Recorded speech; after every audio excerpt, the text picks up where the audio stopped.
اپنے نغموں سے عجم کو پھر جواں میں نے کیا، اس کے سرمائے کو دنیا میں گرا میں نے کیا۔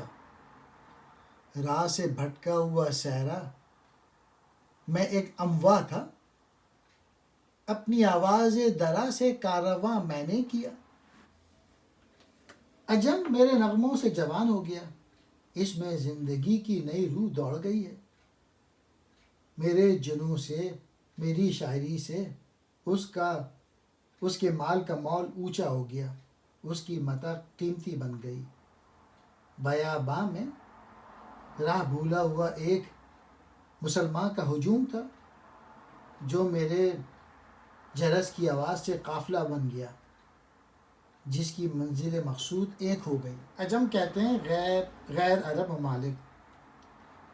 از نغمہ ہائے میری شاعری، متاع اس کا مال گراں مہنگا ہو گیا، میری جرس میری گھنٹی سے